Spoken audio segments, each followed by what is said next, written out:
संस्कृत के बुक का 3 चैप्टर पढ़ेंगे, यानी तीसरा पाठ। तो तीसरे पाठ का हेडिंग है, तीसरे पाठ में हम केमी में क्या पढ़ना है? क्रिया शब्दा। क्या पढ़ना है? क्रिया शब्दा। तो इसका हिंदी होता है क्रिया शब्द। अब यहाँ पर देखिए, तो इसमें ये जो क्रिया शब्दा है इसका इंग्लिश क्या होता है? वर्ब्स। वर्ब्स मतलब क्या होता है? क्रिया।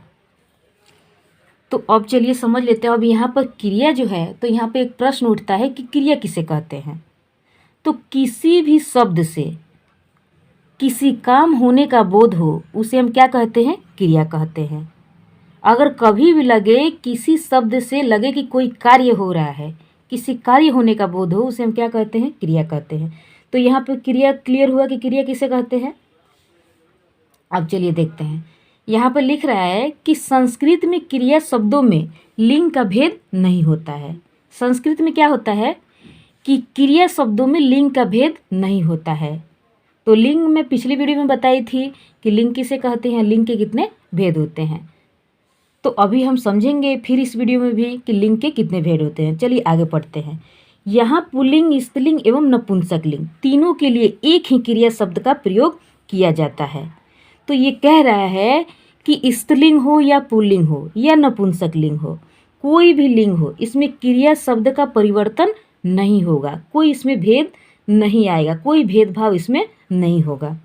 जैसे हिंदी में पुल्लिंग के लिए खाता है, जैसे हिंदी में पुल्लिंग के लिए खाता है तथा स्त्रीलिंग के लिए खाती है। अब देखिए यहाँ पर संस्कृत में क्रिया का परिवर्तन नहीं होता है लिंग के अनुसार, किंतु हिंदी में क्या होता है? क्रिया का परिवर्तन होता है लिंग के अनुसार। अब देखिए, अगर यहाँ पे पुल्लिंग है तो खाता है, अगर स्त्रीलिंग आ गया तो खाती है। तो यहाँ पे चेंज हुआ कि नहीं हुआ?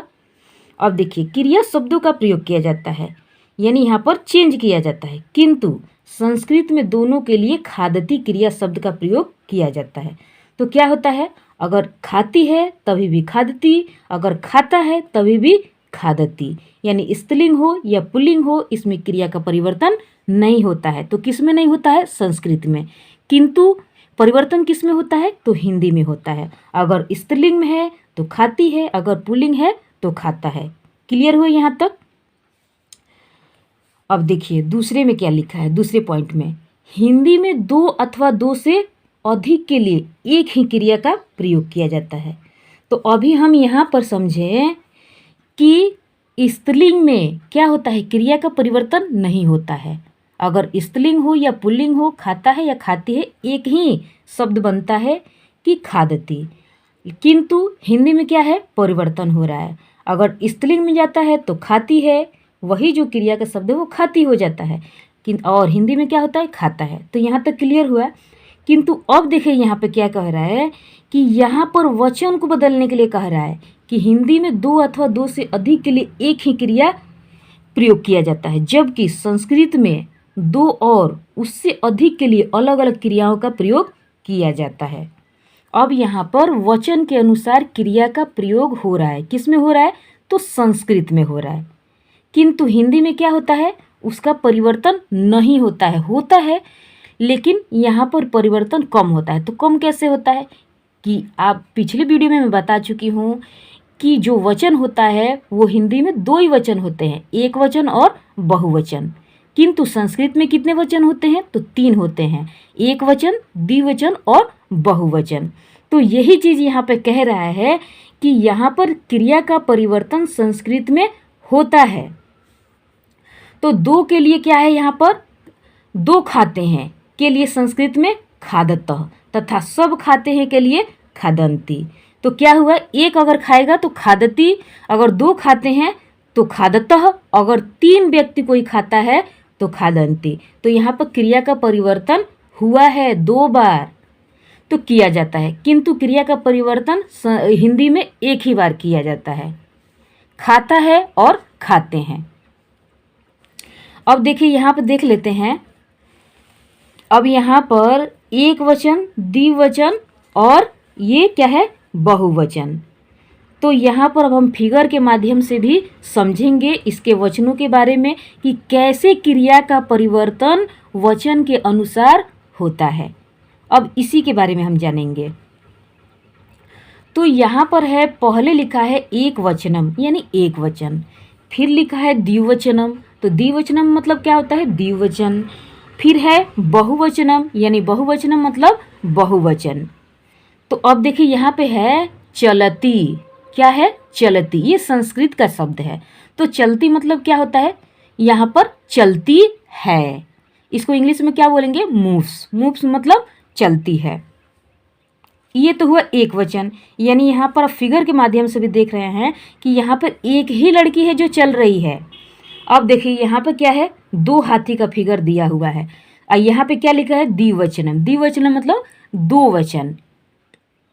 तो यहाँ पर है क्या, ये चलती जो है ये एक वचन में, अचलता द्विवचन में। तो यहाँ पर दो हाथी चलते हैं, यहाँ पर दो क्रिया का बोध हो रहा है कि यहाँ पर दो जो सब्जेक्ट है यानी दो करता है उस काम को कर रहे हैं।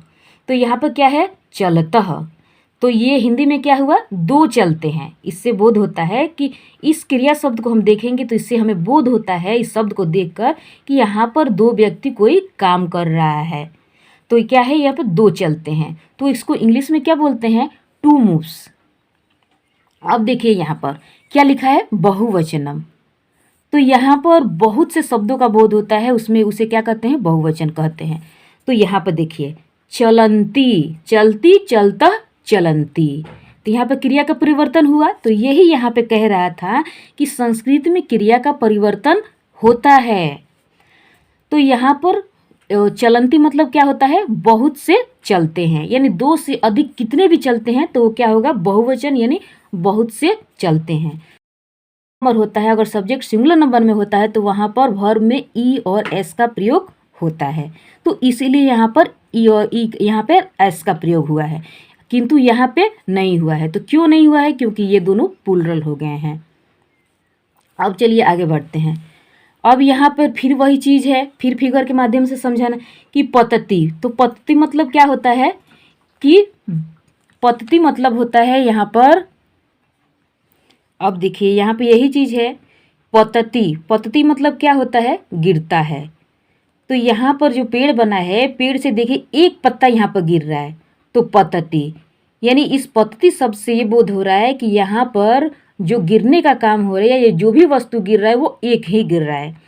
तो यहाँ पे क्या है, इंग्लिश में से क्या आप बोलेंगे, फॉल्स। अब देखिए यहाँ पर पेड़ एक है लेकिन किंतु यहाँ पर पत्ते दो हैं, यहाँ पर गिरने का जो काम हो रहा है वहाँ पर यहाँ पर दो गिरने का काम हो रहा है, यानी यहाँ पर दो पत्ते गिर रहे हैं। तो इससे बोध हो गया। यहाँ पर वचन भी है, क्या है, द्विवचन है। तो द्विवचन में क्या होता है, पततः, हिंदी क्या होगा, दो गिरते हैं। यानी इस शब्द को देखेंगे तो यहाँ पर शब्द का क्रिया के अनुसार परिवर्तन हुआ है, यानी दो यहाँ पर पत्ते गिरते हैं। तो इंग्लिश में क्या होगा, टू फॉल। अब यहाँ पर है पतंती, यानी ये पेड़ देख रहे हैं आप सभी, यहाँ पर पत्ते, बहुत सारे पत्ते गिर रहे हैं। तो यहाँ पे जो गिरने का बोध हो रहा है, ये जो क्रिया शब्द है इससे बोधित हो रहा है, ये हमें समझ में आ रहा है कि जो भी वस्तु गिर रहा है वो बहुत सारा वस्तु यहाँ पे गिर रहा है, तो बहुत से गिरते हैं, तो मेनी फॉल्स। तो आप सभी यहाँ पर ये इस वीडियो में आप सभी समझ गए हैं कि क्रिया का परिवर्तन किस में होता है, संस्कृत में होता है वचन के अनुसार, और लिंग के अनुसार परिवर्तन नहीं होता है। किंतु लिंग के अनुसार परिवर्तन किस में होता है, तो हिंदी में होता है। तो अगर ये मेरा वीडियो आप सभी को अच्छा लगा हो तो मेरे वीडियो को लाइक कीजिए और मेरे चैनल को सब्सक्राइब कीजिए। धन्यवाद।